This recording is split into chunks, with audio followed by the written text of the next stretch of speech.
ఎవరితో మాట్లాడు చక్కగా వాక్యం వినండి. ఈరోజు యేసుకేలు గురించి 2 మాటలు చెప్తాను ఆశపడుతున్నాను. దేవుని పిల్లరా, యేసుకేలు అనగా అర్థం చెప్తున్నాను, రాసుకోండి.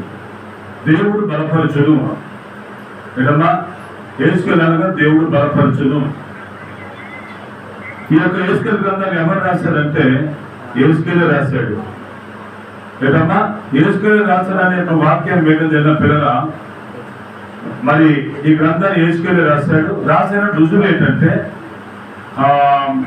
యేసుకేలు 1వ అధ్యాయము 1 నుంచి 3 వచనాలు చదివితే ఆయన రాసినట్టు కనబడుతుంది కదా. ఒకే దేవుని పిల్లరా, కనుక మా యేసుకేలు దేవుని పిల్లరా, మరి యెహోయాకీను పరిపాలనలోని యెహోయాకీను మహారాజు ఇజ్రాయెల్ దేశానికి ఆయన మహారాజుగా పరిపాలన చేసేవాడు. ఆ టైంలో ఇజ్రాయెల్ దేశంలో మన యేసుకేలు గారు ఉండేవారు. దేవుని పిల్లరా, ఇజ్రాయెల్ దేశంలో యేసుకేలు అప్పటికి సేవకుడిగా ఆయన పిలువబడలేదు. ఆ టైంలో యేసుకేలు గారు ఏమో ఇజ్రాయెల్ దేశంలో ఉండేవారు. ఇజ్రాయెల్ దేశంలోని ఇజ్రాయెల్ పరిస్థితి కూడా చూసేవాడు అనమాట. ఇజ్రాయెల్ అంటే దేవుని బిడ్డలు, వాళ్ళ పరిస్థితి చూసేవారు. వాళ్ళు చేసిన ఏమైనా క్రియలు, వాళ్ళు చేసిన ఏమైనా ప్రవర్తనలు, దేవుడికి విరోధంగా బ్రతికే ప్రవర్తనలు, అనేక రకాల కొంతమంది భక్తులు చూసేవాడు. దేవుని ఈ రకంగా ఉండేవాడు అనమాట. వాళ్ళందరికీ ఇంకా మరి ఆయన దగ్గర నుంచి వాళ్ళ జీవితాలు, బ్రతుకుల జీవితాలు కూడా ఆ దేశ పరిస్థితి, ఆ రాజు పరిస్థితి ఎరిగిన వాడు అంటున్నారు. దేవుని పిల్లలు యేసుకేలు గారు దేవుని పిల్ల చాలా యవ్వనస్తుడు. ఆయన 30 సంవత్సరాలు యవ్వనస్తుడు యేసుకేలు గారు. అంటే 30 సంవత్సరాలు యవ్వనస్తుడు ఆయన దేవుని పిల్లరా. కనుక ఏంటంటే ఒక రోజు ఏంటంటే ఇజ్రాయెల్ దేశం మీదకి శత్రు సైన్యం పడ్డారు. మరి మీకు తెలిసిలేదో, మన యొక్క పాత కాలంలోని మన చరిత్ర చూడాలంటే వీళ్ళ పిల్లల అశోక్ చక్రవర్తి కావచ్చు, అలెగ్జాండర్ హిట్లర్ కావచ్చు, ఏటమ్మా మరి తర్వాత శివాజీ అనిపోయిన శివాజీ ఛత్రపతి శివాజీ కావచ్చు. వీళ్ళందరూ కూడా యుద్ధాలు చేసి పోరాడి దేశాలకు వశపరుచుకునేవారు. అలాగే దేవుని పిల్లల ఈ యొక్క ఇజ్రాయెల్ దేశం అంటే దేవుని ప్రజలు. ఆ ప్రజలకి, ఆ దేశానికి జయించి, ఎలాగైనా జయించేసి ఆ దేశానికి వశపరుచుకోవాలి, సొంతం చేసుకోవాలనే ఉద్దేశం కలిగి బబులోను మహారాజు దేవుని ప్రజల దేశం మీద పడతాడు. పడి చాలా మందిని చంపేసి దేవుని పిల్లల మరి దేవుని ప్రజల్ని, తర్వాత మరి ఆ యొక్క మహారాజును కూడా ఏటమ్మా దేవుని పిల్లల మరి మహారాజును కూడా తీసుకెళ్ళిపోతారు. దేవుని ప్రజలు చాలా మంది చంపేసి కొంతమందిని తీసుకెళ్తారు. ఆ కొంతమందిలో దేవుని పిల్లలు ఎవరున్నారంటే యెహెజ్కేలు ఉన్నాడు. అంటే ఆయనకి చెరకు కొనుక్కోబడ్డాడు. అక్కడ బానిస బ్రతుకులో కొనుక్కోబడ్డాడు. శత్రుస్థాయి ప్రజెంట్ దేవుని పిల్లలు అజయ్ బాబు గారికి మరి ట్రాన్స్పోర్ట్ పోలీస్ స్టేషన్లో చేసిన వారు అజయ్ బాబు గారిని అరెస్ట్ చేశారు. ఇప్పుడు ఆయన జైల్లో ఉన్నాడు. మరి వాళ్ళ ఆవిడ గారు మిస్సింగ్ కేసు నమోదు చేశారనమాట. నా భర్త కనిపించట్లేదని ఆయన ట్రాన్స్పోర్ట్ పోలీస్ స్టేషన్ వాళ్ళు మరి మరి జైల్లో మరి స్టేషన్ తీసుకెళ్లారు. అలాగే యేసుకేలు కూడా ఆ రోజుల్లో యెహోయాకీను పరిపాలనలో యేసుకేలుకి కొంతమంది, చాలా మంది ఇజ్రాయెల్ ప్రజలకేమో బబులోను దేశానికి మరి చెరగా తీసుకొని వెళ్ళిపోయారు దేవుని పిల్లల. అప్పుడు దేవుని పిల్లలు ఏంటంటే ఆ చెరలోకి వెళ్ళిన తర్వాత దేవుని పిల్లల ఒకసారి మాట చూపించాలని ఆశపడుతున్నాను. దేవుని నేబారు అనే ఒక నది ఉంది ఆ యొక్క బబులోను దేశంలో. నేబారు అనే నది దగ్గర మరి చెరలో దేవుని ప్రజలందరూ ఉన్నారు. ఇక్కడ నుంచి తీసుకెళ్ళిపోయిన చూడండి. ఉదాహరణకి ఇజ్రాయెల్ ప్రజలకి ఎవరంటే ఆమాసు ఉగ్రవాదులు తీసుకెళ్లి బంధించారు కదండి 200 మందికి. అలాగే మరి బబులోను మహారాజు ఏదమ్మా దేవుని ప్రజలకి, తర్వాత మరి యేసుకేలుకి ఏమో అక్కడికి వెళ్ళి బంధించారు, చెరలో వేశారు. అక్కడ బానిస బ్రతుకులో ఉన్నారు. అప్పుడు మరి యేసుకేలుకి దేవుడు దర్శించాడు. ఎక్కడంటే కేబారి నది దగ్గర చెరలో ఉన్న వాళ్ళ దగ్గర ఆయన కూడా నివాసం చేస్తున్నాడు. చెరలో ఆ నివాసం చేస్తూ ఉన్నప్పుడు ఏమో కేబార్ నది దగ్గర దేవుడు మరి యేసుకేలుని దర్శించాడు. దేవుని పిల్లరా, మరి వినండి అమ్మా, ఎందుకు ఈ మాట చెప్తున్నాను తెలుసంటే, మీరు మీరు మరి ప్రశ్న వేస్తే సమాధానం చెప్పగలగాలి. అక్కడికి వెళ్ళి 5 సంవత్సరాలు అయింది. ఆ బబులోను రాజ్యానికి బానిసగా వెళ్ళి చెరలోకి వెళ్ళి 5 సంవత్సరాలు అయింది. 5 సంవత్సరాలకేమో దేవుడు యేసుకేలుకి దర్శించాడు. నా కుమారుడా, నీకు నేను మరి అది వాక్యములో ఉంది దర్శించినట్టు 5 సంవత్సరాలకి. యేసుకేలు గ్రంథము 1వ అధ్యాయము చూడండి. యేసుకేలు గ్రంథం 1వ అధ్యాయము చదవండి 1-2 వచనాలు.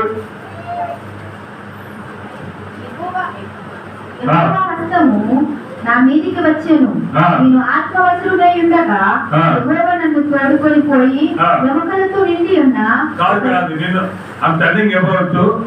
ఫస్ట్ చాప్టర్ అంతా నేను చాప్టర్ 1 చదువమ్మా 1 నుంచి.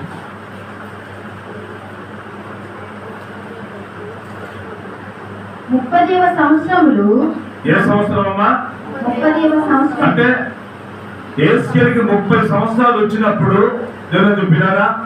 యేసుకేలుకి 30 సంవత్సరాలు వచ్చినప్పుడు అప్పుడు దేవుడు ఆయన దర్శించడం ప్రారంభించాడు. చదువమ్మా. 4వ నెల 5వ దినమున నేను కేబారు నది ప్రదేశమున చెరలోని వారి మధ్య కాపురముంటిని. ఆ కాలమున ఆకాశము తెరవబడగా దేవుని గూర్చిన దర్శనములు నాకు కలిగెను. యెహోయాకీను చెరపట్టబడిన 5వ సంవత్సరము ఆ నెలలో 5వ దినమున కల్దీయుల దేశమందున్న కేబారు నది ప్రదేశమున యెహోవా వాక్కు బూజీ కుమారుడును యాజకుడునకు యేసుకేలునకు ప్రత్యక్షము కాగా అక్కడనే యెహోవా హస్తం అతని మీదికి వచ్చేది. బాబు ఎవరు కుమారుడు? డేవిడ్. ఎవరు కుమారుడు అండి? ఎవరు కుమారుడు చెప్పు? డేవిడ్. 10 మంది ఆదమంచి మైండ్లో ఉన్నారు. హల్లెలూయా. దేవుడి మధ్యలో కొంచెం ఆదమంచి ఉండకూడదండి, చక్కగా ఆలకించాలి. యేసుకేలుకి ఎన్ని సంవత్సరాలు దేవుడు దర్శించారండి?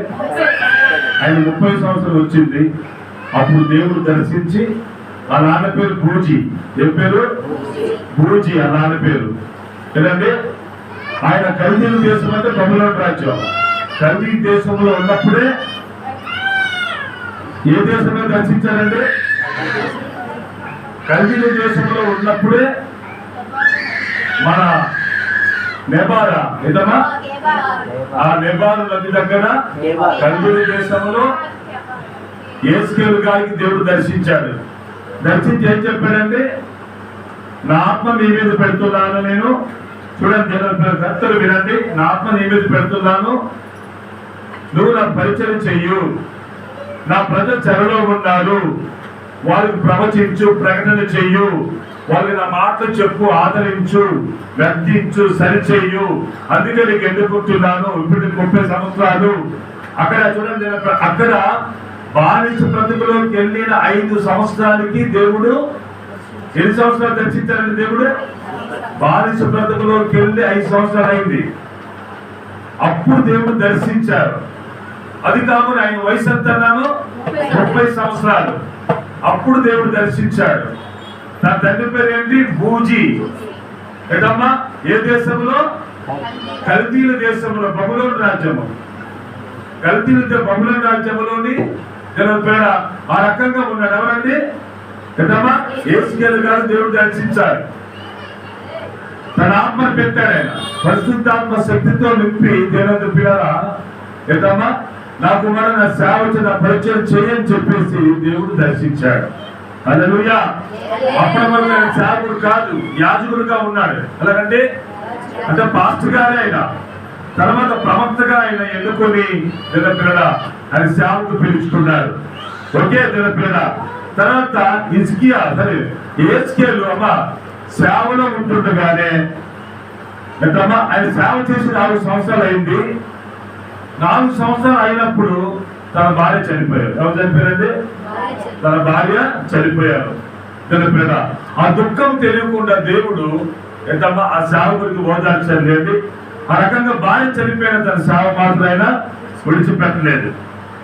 ఇప్పుడు చెప్తాను చూడండి దేవుని పిల్లరా, ఇక్కడ యేస్కేలుకి అమ్మా చెరలో ఉన్నాడు. ఆయన చెరలో ఉన్నా సరే మరి ఈ యొక్క ఇజ్రాయెల్ ప్రజలకు రక్షించాలని చెప్పి ఆలోచన కలిగి చెరలో ఉన్న వాడికి పిలిచి, ఆయన మంచి స్థలంలో ఉన్నాడా, లేకపోతే మంచి పొజిషన్ లో ఉన్నాడా, జైల్లో ఉన్నాడు, ఒక బానిస బ్రతుకులో ఉన్నాడు.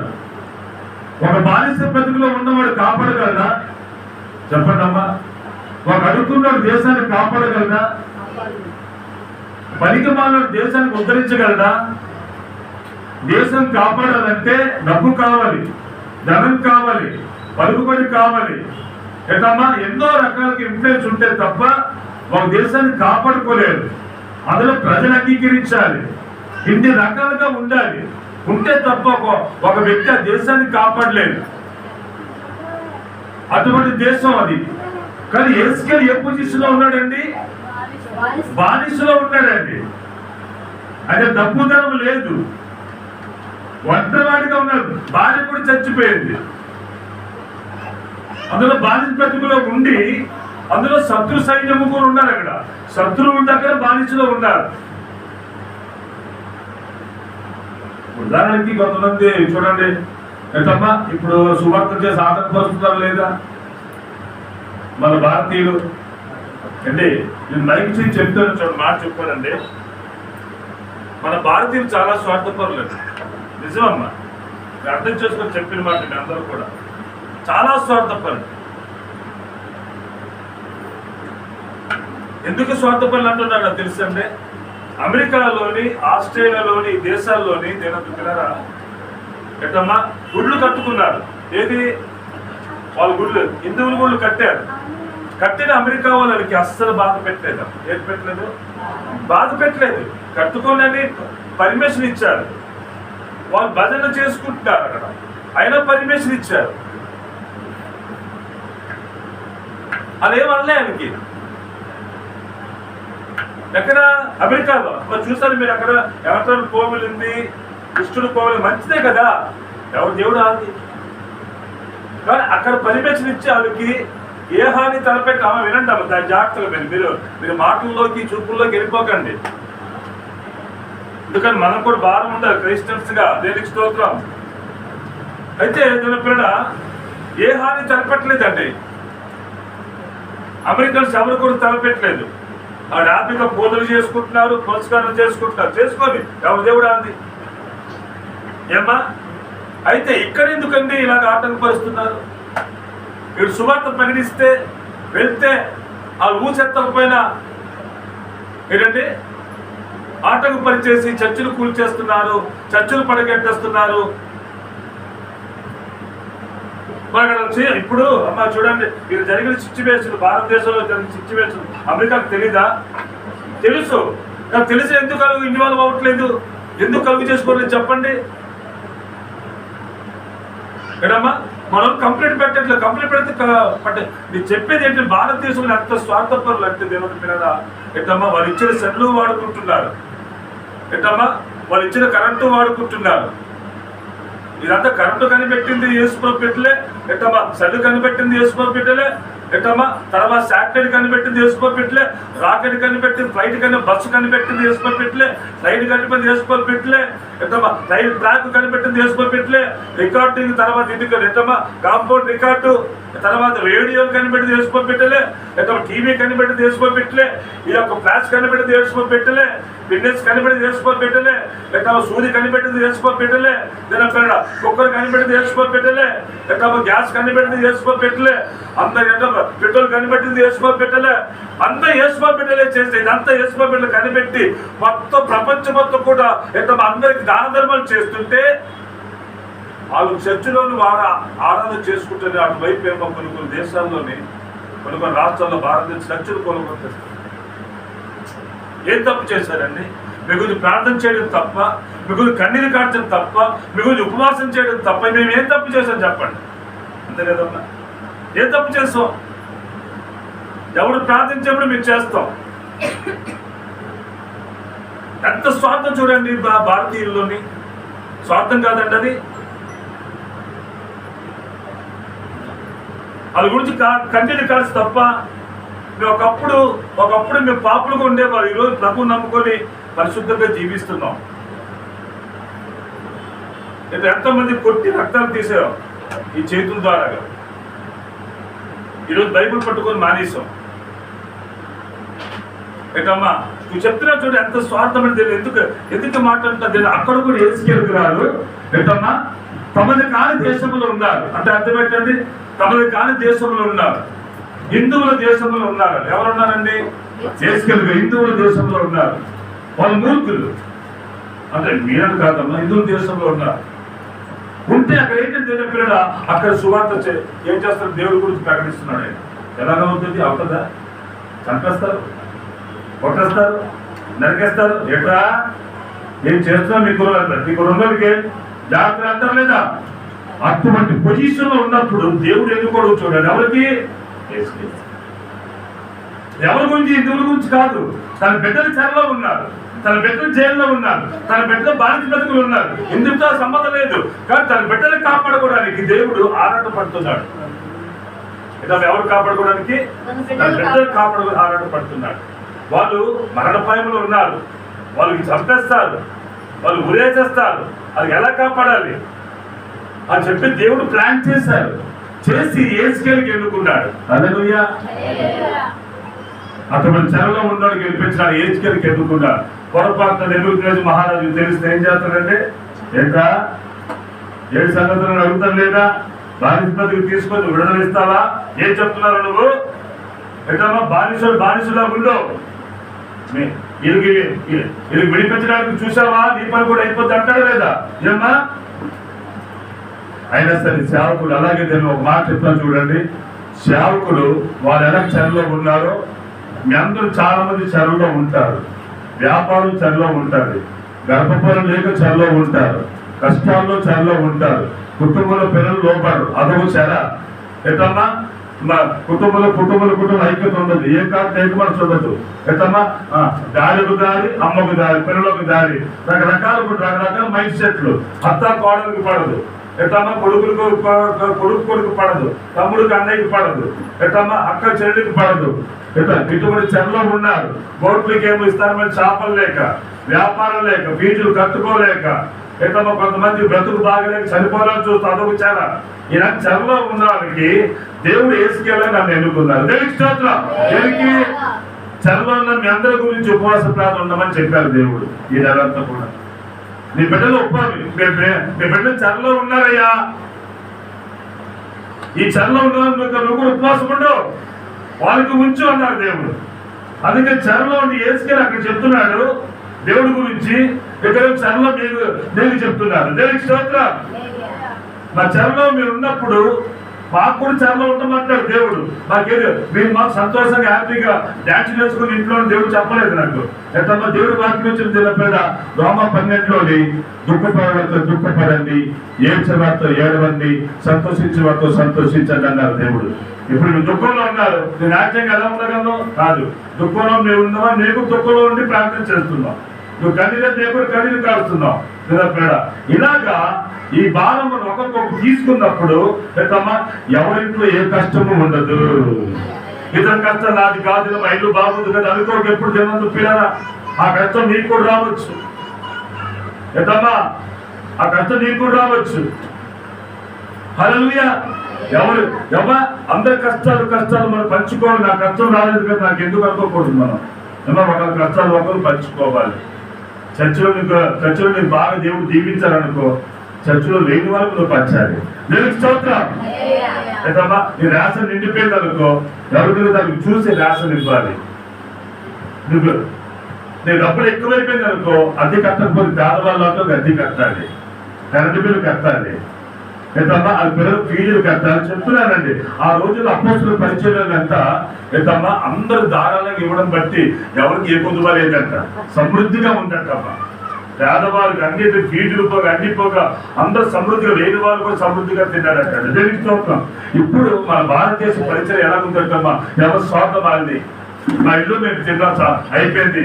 కానీ దేవుడి పరిచయం స్వార్థం ఉండకూడదు, నిస్వార్థమైన మనసుతో పరిచయం చేయాలి. దేవుడికి స్తోత్రం. దేవుడి పేరు స్వార్థం నా కుటుంబం తిన్నాం సరిపోయింది అనుకోకూడదు. నీ దగ్గర ఉంటే ఏం చేయాలండి?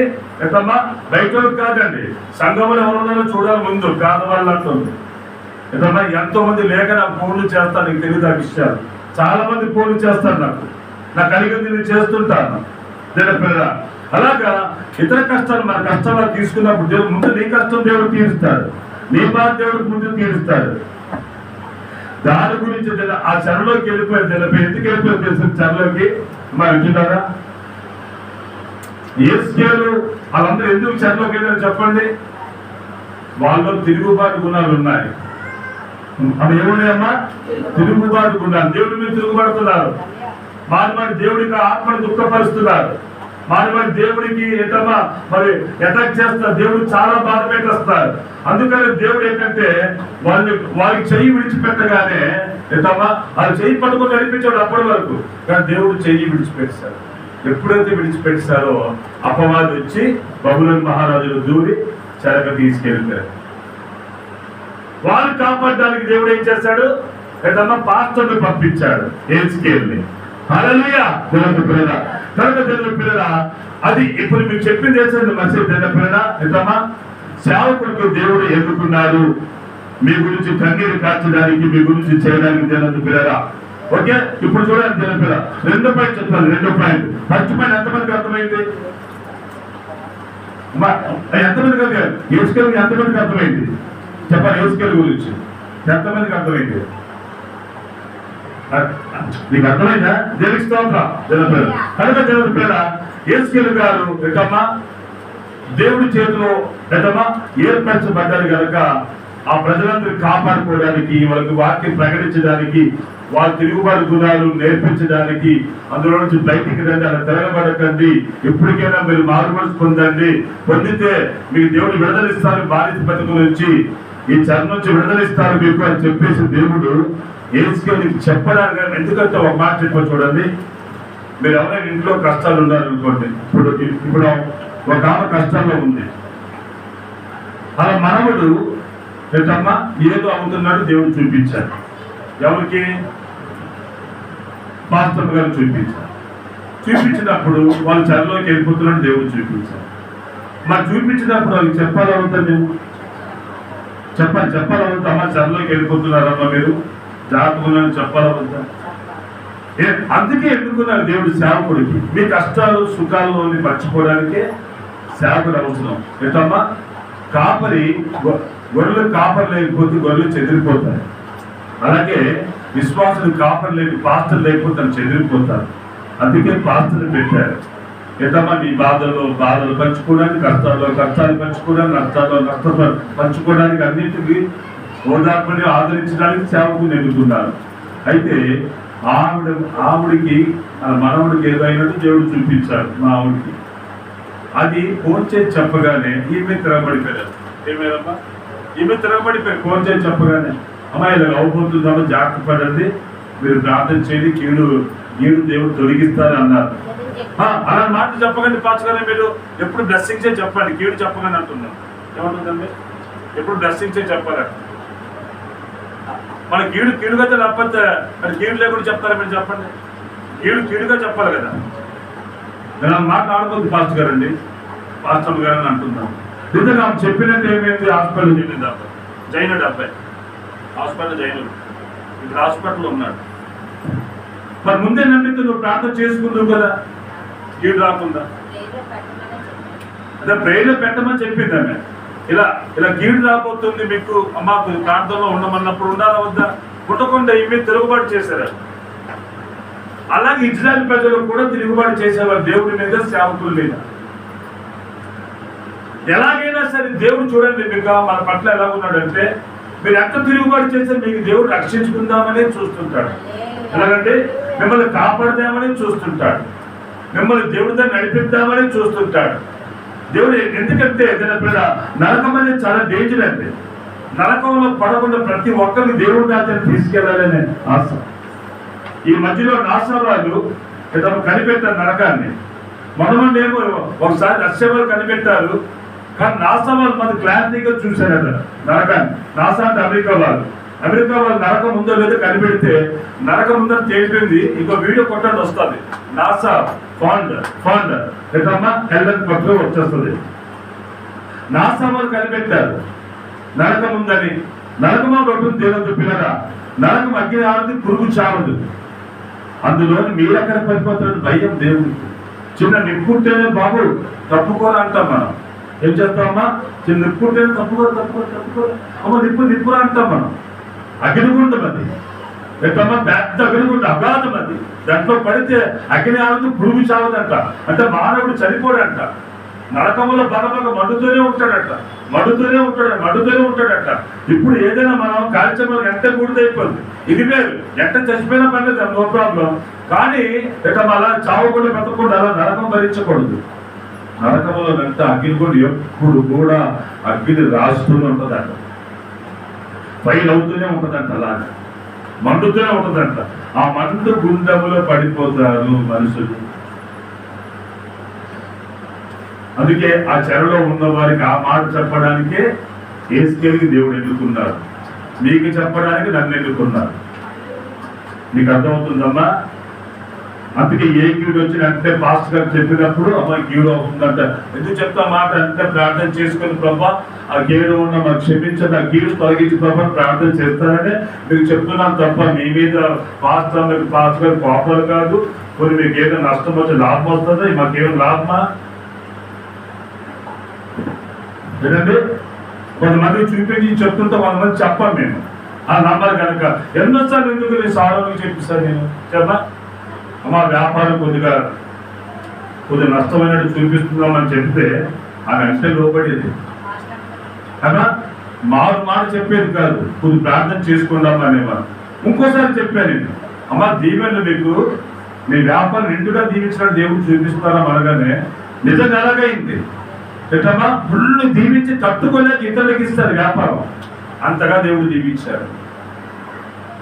జరిగినట్టు మీరు ఎందుకంటే అలాంటి కనబడకపోతే మనం జీవించలేము. జరగబోయి తెలుసుకొని సేవకుడైన విశ్వాసైనా జరగబోయి మనం దేవుడు బయలుపరుస్తారు. కొన్ని చెప్పము ఎందుకు, ఒకవేళ ఎట్లమ్మా దీని పేడ వాళ్ళు ఏదైనా అనుకోవచ్చు. అందుకని కొన్ని విషయాలు చెప్పము, కొన్ని విషయాలు చెప్తాం, చెప్పవలసి చెప్పలేమని చెప్పము. అందుకే దేవుడు యేసుకేలుకి అక్కడ ఏంటంటే బాబు మీరు తిరుగుబడుతున్నారా, మీ పరిస్థితి బాగలేదురా, అందుకే చెరలోకి వచ్చారా బాబు, నేను ఆ చెరలోకి రావడానికి అసలు నాకు ఆ దేవుడి చిత్తం కాదు, మీ గురించి నన్ను పంపించాడు బాబు ఇక్కడ చెరలోకి. మీరక్కడ నశించిపోతారు, కాపలేని గొర్రెలు నశించిపోతారు కదా, ఏ సింహమో ఏ పులి వచ్చి తినేస్తారు కదా, కనుక మీ కాపాడుకోవడానికే మీకు మాటలు దేవుడి మాటలు చెప్పడానికే నన్ను దేవుడు పంపించాలి చెరలోకి. లేకపోతే నేను ఎందుకు వస్తాను చెరలోకి? ఎందుకంటే నేను పరిశుద్ధంగా జీవిస్తే దేవుడు భయభక్తులు కలిగి ఉన్నాను, నాకు అవసరం లేదు దీంట్లో రావడానికి. దేవుడే నన్ను పంపించాలి మీ దగ్గరికి. అప్పుడు దేవుడు ఏదమ్మా మాట్లాడడం మొదలెట్టాడు. ఏదమ్మా దిద్దుబాటు చేస్తూ గర్దిస్తున్నాడు, ఇప్పటికైనా మారండి. మీరు చెరలోకి వెళ్ళిన కారణం ఏంటంటే మీ తిరుగుబాటు గుణాలే, మీ యొక్క అతిక్రమములే, మీ ప్రవర్తన మార్చుకోవడమే, మీ ప్రవర్తన మారి దేవుడి తట్టు తిరగడమే, అది దేవుడికి కావాలంటాడు దేవుడు. అటువంటి హృదయాలు దేవుడి తట్టు తిరగాలని ప్రభు అది చెప్పడానికి దేవుడు అని ఎన్నుకున్నారు. ఓకే, ఫస్ట్ పాయింట్ యేసుకేలు గురించి ఎంతమందికి అర్థమైంది? రెండో పాయింట్ చెప్తాను నేనండి. నాకు తక్కువ టైంలో ఇచ్చా పాస్టర్ గారు, మా పాస్టర్ గారు మీరు, అందుకే స్పీడ్గా చెప్పడం అవుతుంది. ఇప్పుడు 11:30కి ఇస్తే కరెక్ట్గా ఉంది, తప్పైతే చెప్పలేకపోతుంది. ఇప్పుడేంటి మీకు ఇది ఎక్కువ వాక్యము, ఒడిగా అయిపోతుంది గ్యారంటీ, అప్పుడు అయిపోతుంది మీకు బాగా. అందుకని నాకు ఎప్పుడైనా 12:30కి ఇవ్వాలండి మీరు ఆదివారం పూట. ఎందుకంటే 11:30కి ఇస్తే అప్పుడు 12:30కి ఆపేయచ్చు, అన్ని కార్యక్రమాలు ముగిసిపోతుంది. అవును, 1 గంటగా నాకు మీరు వచ్చిందో 12:15కి, 1 గంటకి ఎలా ఆగుతుంది వాక్యం? గంట కదా వాక్యం. దేవునికి స్తోత్రం, హల్లెలూయా, దేవునికి స్తోత్రం. అందుకే వాక్యం నేను కొద్దిగా స్పీడ్గా చెప్తున్నాను. హల్లెలూయా. అయితే ఫస్ట్ పాయింట్ ఏంటంటే కదండి, ఇంట్రడక్షన్ చెప్పాను మీకు, కేవలం యేసుకేలు గురించి చెప్పాను మీకు ఇంట్రడక్షన్. ఇదంతా మీకు గుర్తించుకోండి, తర్వాత నేను బైబిల్ టీచర్ అడుగుతాను ప్రశ్నలు. రెండో పాయింట్ ఏంటంటే పిల్లడా, యేసుకేలుకి పిల్లడా ఎండిపోయి ఎముకలతో నిండిన లోయలోకి దింపాడు. ఏంటో దింపాడండి? 37:1-12 ఎక్కమ్మా, ఎండిపోయి ఎముకలతో నిండిన లోయలోకి దింపాడు. ఎవరు దింపారండి? యేసుకేలుకి దింపితే దేవుడు పిల్లరా, ఆ లోయంతా కూడా ఎండిపోయిన ఎముకలతో నిండిపోయింది. లోయంతా కూడా ఓకే, ఆ ఎండిపోయిన ఎముకలు లోయలోకి దించితే దేవుడు పిల్లరా, యేసుకేలు పడుతున్నాడు. దేవుడు తెలుసా, యేసుకేలు ఈ ఎండిపోయిన ఎముకలు తిరిగి జీవిస్తాయని అడిగారు ఆయన. వినండి వాక్యాలు ఏం చెప్పారండి? యేసుకేలు ఎండిపోయిన ఎముకలు తిరిగి జీవిస్తాయని అడిగారు. ఎవరికి? యేసుకేలు గారికి. అతనికి దేవుడు ఆత్మతో నింపి ఆత్మవశుడిగా చేసి యేసుకేలుకి ఎండిపోయిన ఎముకల లోయలో దించాడు. ఆ లోయ అంతా ఎండిపోయిన ఎముకలే. ఆ తర్వాత ఏమని అడిగారంటే, ఎండిపోయిన ఎముకలు తిరిగి జీవిస్తాయని అడిగారు. నాకు తెలియదు ప్రభావం అన్నాడు ఆయన. నువ్వు ప్రవచనం ఎత్తు తిరిగి జీవించినట్టు. ఇప్పుడు చెప్పండి, ఒక మాట చెప్తున్నాను, చిన్న మాట చెప్తాను చూడండి. ఇప్పుడు స్లాబ్ వేయాలంటే ఏముండాలి? స్లాబ్ వేయాలంటే చెప్పండి, స్లాబ్కి ఏముండాలి? ఉండాలి కదా అండి. రాత్రి లేకుండా అవుతుందా? అవుతుందమ్మా? రాత్రితో అవుతుందా? అవుతుంది. రాత్రితో కర్రతో అవుతుందా? అవును కదండి. జనందు పిల్లల ఖచ్చితంగా రాత్రి అవుతుంది, బలమైన రాత్రి అవుతుంది స్లాబ్కి కదండి. అయితే జన పిల్లల ఒక ఎండిపోయిన దుమ్ము పెట్టామనుకో, అది అవుతుందా? దుమ్ములతో అవుతుందా? ఎండిపోయిన దుమ్ములు అవుతుందా? ఏదమ్మా రాజు కాలిపోయిన రాజు ఉంటే అవుతుందా? చెప్పండి. కాలిపోయి ఎట్టమ్మా మొక్కలు ఊడిపోతే రాజు పెడితే అవుతుందా? స్లాబ్ పనిచేయదు. ఏదమ్మా బలమైన రాజు కావాలి. ఎండిపోయిన ఎముకలు పెడితే అవుతుందా? అవదు. ఇప్పుడు ఎముకలు పెట్టిన అవుతుందా? అవదు. ఏదమ్మా ఎలాగ స్లాబ్ నిలబడాలంటే దీని పిల్ల ఎండిపోయి ఉండకూడదు. ఉండకూడదండి, ఎండిపోయి ఉండకూడదు. అలాగే దీని పిల్ల మన శరీరంలో బాగా చూద్దాం. దీని పిల్ల మన శరీరం అంతా కూడా దుమ్ములతోనే కట్టాడు దేవుడు. దుమ్ములు లేకుండా మన శరీరం లేదు. ఇక్కడ లింకు పెట్టాడు. ఏదమ్మా 2 దుమ్ములకి లింకు పెట్టాడు. ప్రతి దానికి లింకులు ఉంటుంది. మోకాల దగ్గర కీళ్లు పెట్టాడు దేవుడు. అంటే దుమ్ములు సరిలేకపోతే మానవుడు పనికిరాడు. పెద్దమ్మా చూడండి, అదేంటంటే దుమ్ములు వాతం ఉంటుంది, వాతం వస్తుంది కొంతమంది. దుమ్ములు వాతం పక్షవాతం కాదు, అదేదో దాని పేరు ఏంటంటే థైరాయిడ్ అండి. దుమ్ములకి పిండేస్తారు మొత్తం.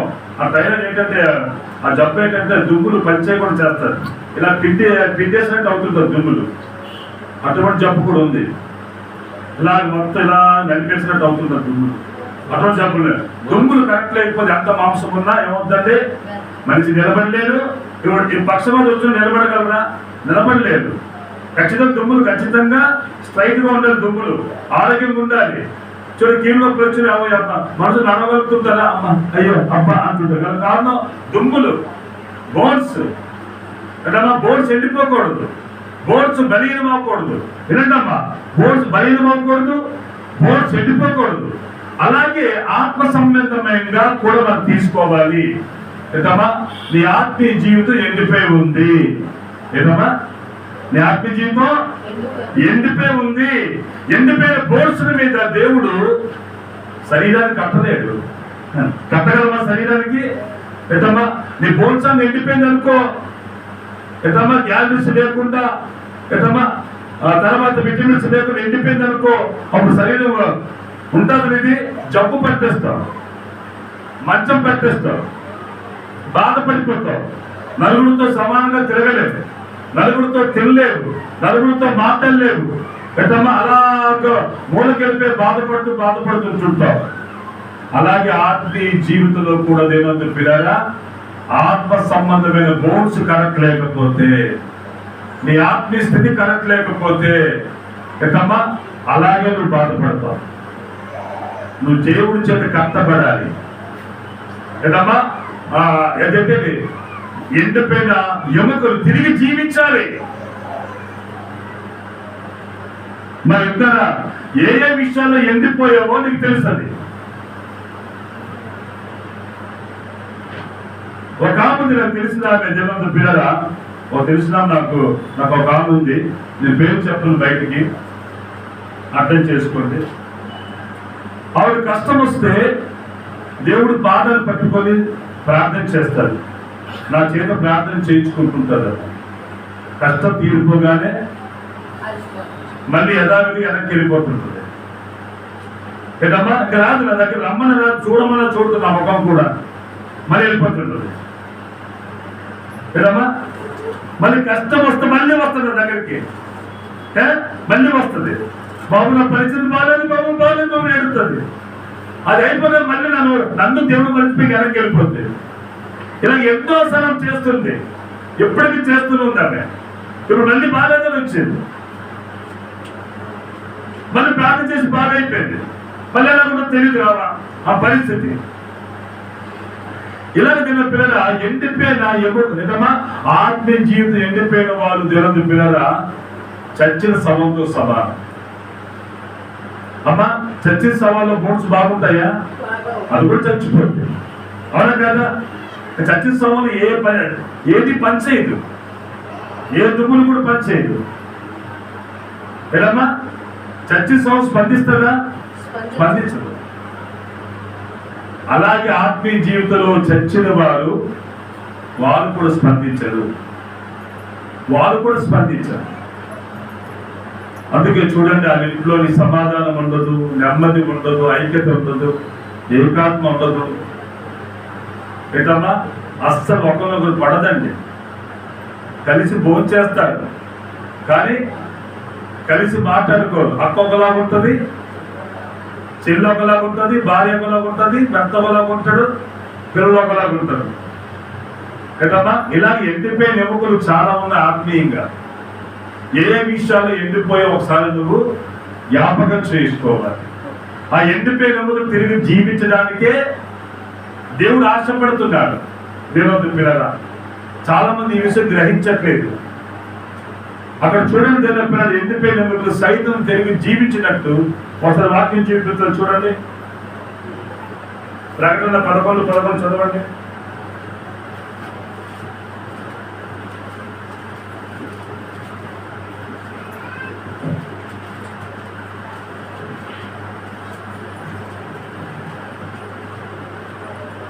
చదవండి. అయితే ఆ 3 దినములు అయిన తర్వాత ఆ 3 దినములుమైన పిమ్మట దేవుని యొద్ద నుండి జీవాత్మ వచ్చి వారిలో ప్రవేశించెను. ఎవరిలో ప్రవేశించడండి? ఎండిపోయిన ఎముకల్లోకి ప్రవేశించిందంట. ఎడు ప్రవేశిందమ్మా? ఎండిపోయిన ఎముకల్లోకి ప్రవేశించింది ఆ జీవాత్మ వచ్చి. ఆ తర్వాత చదవమ్మా. కనుక వారు పాదములు ఊడి నిలిచిరి, వారిని చూచిన వారికి మిగుల భయము కలిగింది. జీవాత్మ రావాలని ఎప్పుడైతే ప్రకటన చేశారో ఆ జీవాత్మ ఏం చేసిందంటే ఎండిపోయిన ఎముకలు సైతం తిరిగి జీవింప చేసి నిల్చోపెట్టారట. దేవునికి స్తోత్రం. నిల్చోపెట్టారు కదా దేవుని పిల్లరా. కనుక ఎండిపోయిన ఎముకలు సైతం ఒకసారి మార్చుకుంటారు. చూడండి, మరి ఎహెజ్కేలు 37:5-6 వచనాలు. ఈ ఎముకలకు ప్రభువైన యెహోవా సెలవిచ్చినదేమనగా, మీరు బ్రతుకున్నట్లు నేను మీలోని జీవాత్మను రప్పించుకున్నాను. మీరు బ్రతుకున్నట్లు చిన్న మాట చెప్తారు వినాలంటే, చచ్చిపోయిన శవం మాట్లాడుతుందా? చచ్చిపోయిన శవం వింటాదా? చచ్చిపోయిన శవం నవ్వుతుందా? చెప్పండి అమ్మ, నవ్వుతుందా? ఇలాగే ఒక అతను సేవకుడు చచ్చిపోయాడట. ఎవరంటే ఒక సేవకుడు చనిపోయాడట. చనిపోతే ఈ పాస్టర్ గారు మంచి ప్రార్థన రాదు. ఆ చచ్చిపోయిన శవాన్ని పదమ్మ టైం అయిపోయి సమాధి చేయాలని చెప్తుంటే ఈ పాస్టర్ గారు వెళ్ళలేమంటే శవాన్ని నేను ఒప్పుకోను, జీవాధిపతి అయినా ఎండిపోయిన ఎముకల సైతం తిరిగి ఆయన జీవింపజేస్తాడు, అలాగే రక్షిస్తాను ఆయనకని చెప్పేసి సమాన్ని ఉంచుకుందంట, సమాధి చేయకుండా ప్రార్థన చేస్తుందంట. ఇదేంట పిచ్చి పట్టిందండి ఆమెకి, సమాన్ని కూర్చుకొని ప్రార్థన చేస్తుందని చెప్తే ఆమె పిచ్చిగా ప్రార్థన చేస్తుందంట. ఎడమా అలా చేస్తుందంట ప్రార్థన. సడన్గా ప్రార్థన విని దేవుడు ఆకాశం ఒక శక్తి వచ్చి తాగ్గానే ఆ సౌండ్ లేచి కూర్చుందంటే జరిగించి చెప్తున్నాను. ఆవిడ ప్రార్థన గట్టిగా తప్పట్లేదు, గట్టిగా ప్రార్థన విని అలా చేస్తున్నాడు. ప్రార్థన నానస్తంతో ప్రార్థన అంటే ఆవిడ ఏంటమ్మా, ఎండిపోయిన నీ జీవితాన్ని బాగు చేయగలడు యేసు ప్రభువారమ్మా. వింటున్నారా? నీ వ్యాపారం ఎండిపోయిందా? నీ జీవితం ఎండిపోయిందా? నా బతుకంటే నా బతికెందుకు ఇంకా? నా ఏ ఫలాలు ఉండదు, ఏదో ఉండదు ఇంకా. నా జీవితాన్ని ఇలాగే ఉండిపోతాం. అయిపోయింది మా పరిస్థితిని. ఎండిపోయి ఉన్నావా? బయటికి నువ్వు చాలా అందం కనబడతావు కదా, లోపల ఎండిపోయింది నీ జీవితం. నీ జీవితం ఎండిపోయింది. ఎండిపోయిన ఎముకలంటే ఇదేనమ్మా, ఇదే ఎండిపోయిన ఎముకలంటే. ఇప్పుడు దాకా మీ ఇంట్రడక్షన్ చెప్పాను. ఇదే ఎండిపోయిన ఎముకలంటే. ఎండిపోయిన ఎముకలు కలిగిన వాళ్ళు దేనికి పనికిరాదు, అది దేనికి యూజ్ అవ్వదు. ఎముకలు కానీ ఎండిపోతే మాత్రం చచ్చి సంవత్సరం సమానమే. ఎముకలు తాజాగా ఉండాలి, ఎముకలు నీటిగా ఉండాలి, ఎప్పుడు కూడా కొత్తదనంగా ఉండాలి. ఆరోగ్యం కూడా అప్పుడే నడవగలవు, చేయగలవు. నీ ఆత్మీయ జీవితం ఎండిపోతే నువ్వు దేనికి పనికి రావు. డబ్బు ఎండిపోయినా పర్లేదు, నువ్వు పక్క చిక్కిపోయినా పర్లేదు, వ్యాపారం లేకపోయినా పర్లేదు, ఏదమ్మా ఏది లేకపోయినా, ఈ లోకపరంగా ఏ దీవెన లేకపోయినా పర్లేదు. నువ్వు దేవుళ్ళో ఎండిపోకుండా ఉంటే చాలు. నీ ఆత్మీయ జీవితం కాపాడుకుంటే చాలు. నీ ఆత్మీయ జీవితం ఎండిపోకుండా, ప్రార్థనలో ఎండిపోకుండా, విశ్వాసంలో ఎండిపోకుండా, చిత్తయావత్ ఆయన మీద మోపి ఆయనకు వెంబడించే స్థాయిలో ఉండాలి. ఎండిపోయే స్థితిలో ఉంటే దేవుడి మాట నీకు అర్థం కాదు. చచ్చిన స్థితిలో ఉంటే దేవుడు మాట చెప్పినా నీకు చెవులకి ఎక్కదు. చచ్చినోడికి పిలిస్తే పలుకుతాడా? చెప్పాలి, చెప్పనమ్మా. పలకడు. ఎవరు ఎండిపోయిన దుమ్ము తింటారా? తింటామా?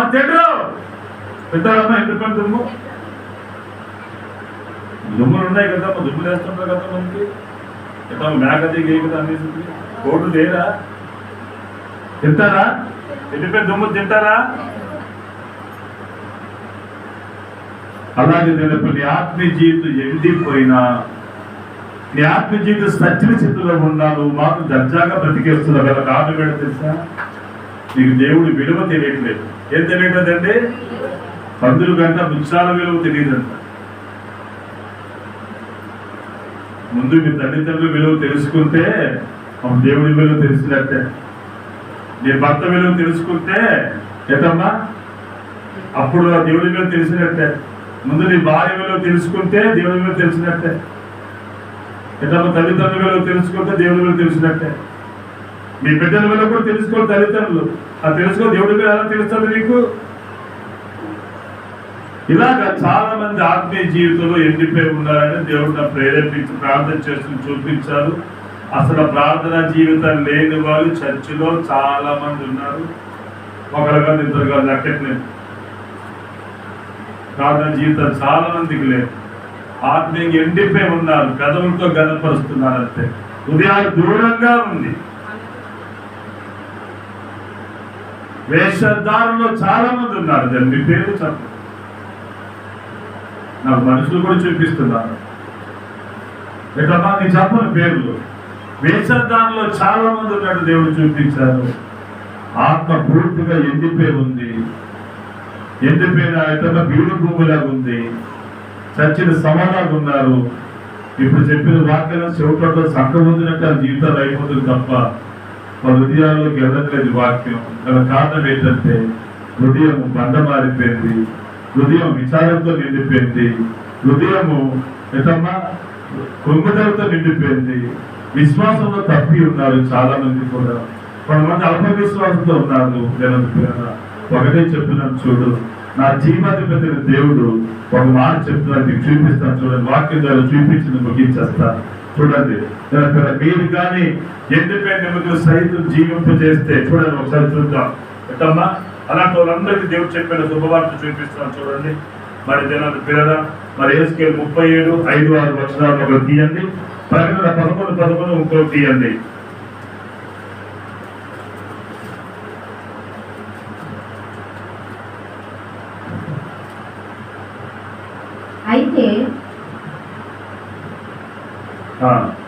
అయితే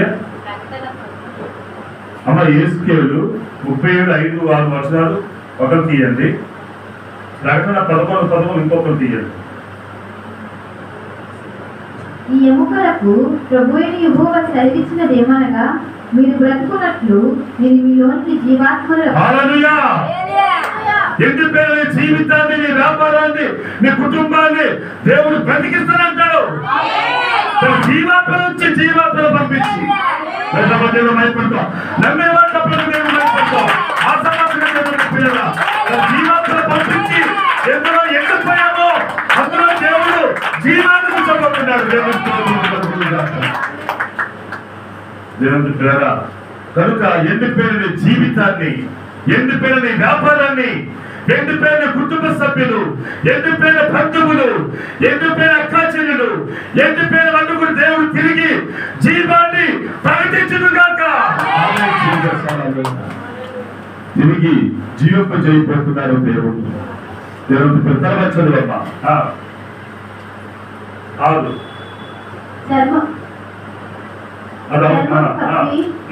మీకు నరములనిచ్చి మీ మీద మాంసం పొదిగి చర్మము మీ మీద కప్పెదను. మీలో జీవాత్మ నుంచగా మీరు బ్రతుకుదురు.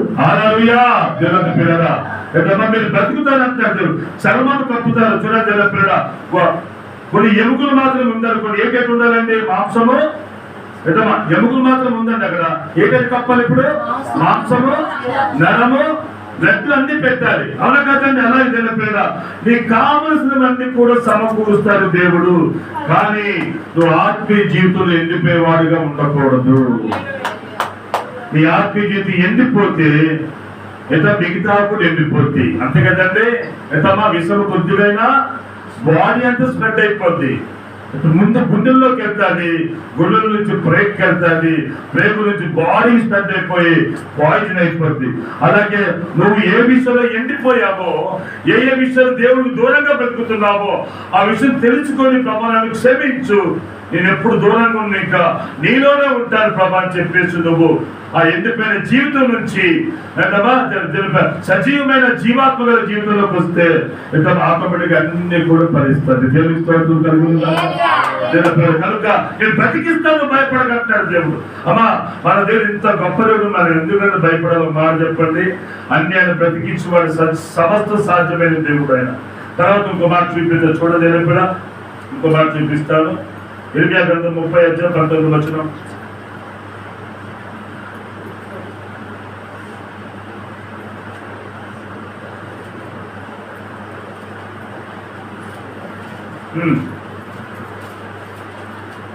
చదవండి.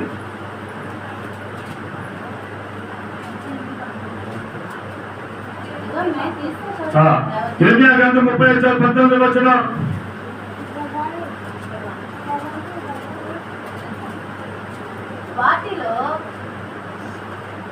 చదవమ్మా. మైక్ మైక్ మైక్ పట్టుకో, మైక్ పట్టుకో.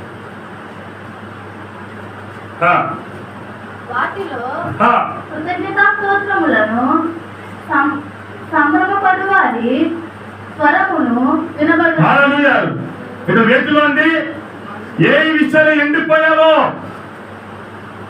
ఏ విషయంలో కృంగిపోతున్నావో, ఏ విషయంలో బాధపడుతున్నావో అమ్మా దేవుడు మాట్లాడుతున్నా వినండి, ఆగమర్చి వినకండి. ఇది ఒట్టి మాటలు కాదు, నమ్మిన వారిని దేవుడు టచ్ చేస్తారు. ఆమె నువ్వు ఏ విషయంలో కృంగిపోయావో, కృషించిపోయావో, బాధపడుతున్నావో దేవుడు చెప్తున్నాడు. ఆ అన్ని విషయాలు నువ్వు కృతజ్ఞతార్పణలు చెల్లించబోతున్నావు. సంబరాలు జరగబోతుంది, సంబరాలు జరగబోతుంది. అలా దేవుడు గొప్ప కార్యం చేయబోతున్నాడు.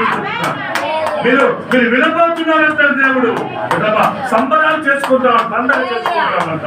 అటువంటి విడల దేవుడు ఇస్తానని చెప్తున్నాడు. దేవుడు మీ ఇంటిపై నమ్మకం ఉండవు, అన్ని జీవించే ఉంటాయి దేవుడు పిల్లరా.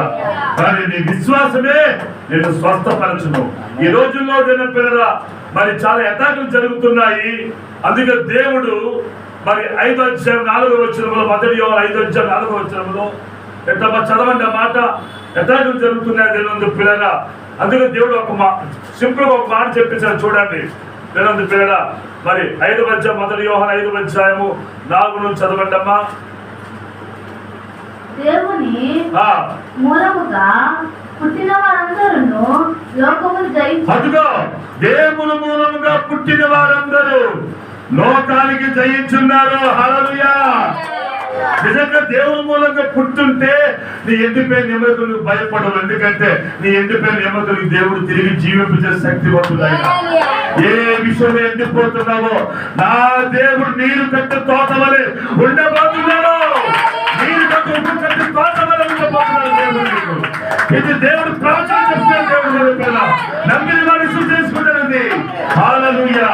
నీరు కట్టిన తోటలో ఎప్పుడు నువ్వు బలవంతంగా ఉండబోతున్నావు. అదే నువ్వు చెప్తున్నావు చదువమ్మా.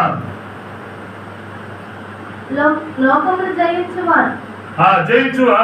లోకమును జయించిన విజయము మన విశ్వాసమే. లోకాన్ని జయించేది ఏంటమ్మా ఆయుధము?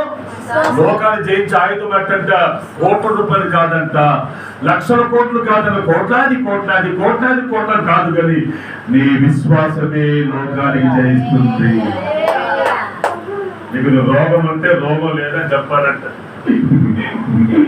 భయపడకుండా ఏం చేయాలమ్మా? నీ వ్యాపారం లేదు కదా, ఏంటమ్మా గాలి కాసేది ఉన్నట్ట ఊహించుకోవాలంట. ఎలాగ ఊహించుకుంటుంటారు తల్లి. దేవుడికి స్తోత్రం. అంటే అమ్మా మీ పాస్టర్ అలాగే ఊహించుకుంటారు. అమ్మ ఏమి లేకపోయినా ఊహించుకుంటున్నారు, ఇలా చూస్తుంటారు, అలాగే వస్తుంటారు. ఎట్టమ్మా లోకాన్ని జయించిన ఆయుధం ఏంటో తెలుసా? నీ విశ్వాసమే. ఇక్కడ మీరు ఏ ఏ హృదయాలతో వచ్చారు? ఎండిపోయిన హృదయాలతో నా యేసయ్య నీరు కట్టు తోట వలె వచ్చును కాక, ఎండిపోయిన తిరిగి జీవింపజేయును కాక. ఆమేన్. హల్లెలూయా. దేవునికి స్తోత్రం కలుగును కాక. దేవుడు ప్రవచనం చెప్పారు. ఇప్పుడు దేవుని ఏదో ప్రవచనం అంటారు. హల్లెలూయా. కానీ మీరు ఒక మాట చెప్పాలండి, ఆత్మీయ జీవితంలో బద్ధకంగా ఉండకండి. ఉండకూడదు, బద్ధకం ఉండకండి, హుషారుగా ఉండండి. అలాగే హుషారా కట్టుకుంటా పట్టు గట్టిగా హుషారు ఉండాలి.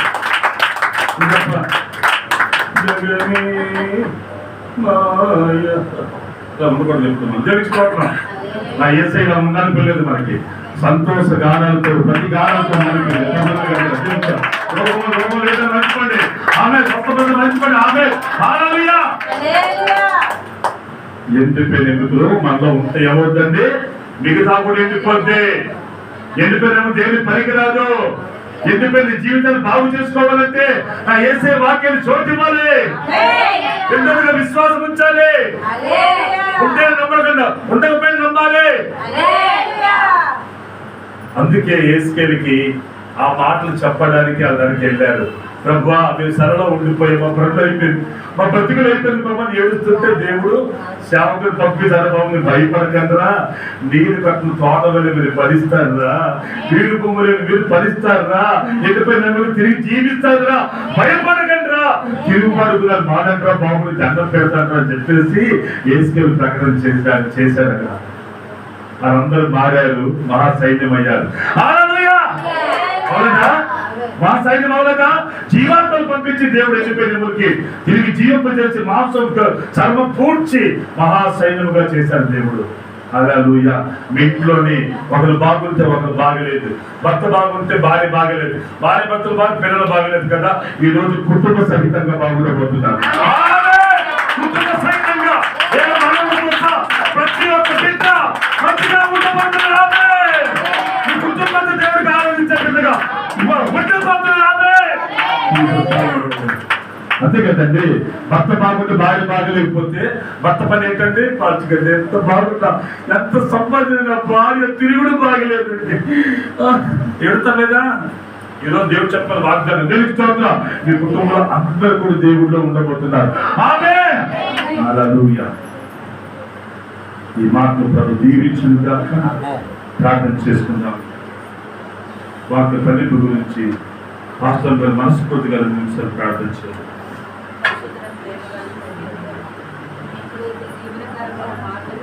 ప్రవచనమైన మాటలు బిగ్గరగా నేను విశ్వసించిన మేము మహిమపరిచి దాన్ని మేము నాయన అయ్యా ఆహ్వానించి తీసుకునే మనం మాకు దయచేయండి. నిజమైన ఆయన కుటుంబ సహితంగా నాయన ఎండిపోయి ఉన్న గృహాల్లో నాయన మళ్ళా నాయన జీవనదులతో నాయన నువ్వు నాయన ఆశీర్వదించండి నాయన. నాయన అయ్యా ఇక్కడున్న కుటుంబాల్లో నాయన మా కుటుంబాల్లో నాయన ఎండిపోయి ఉన్నాయి నాయన. అయ్యా మా పరిచయం కూడా జీవనదులతో నాయన ప్రవచనాలతో పరిచయం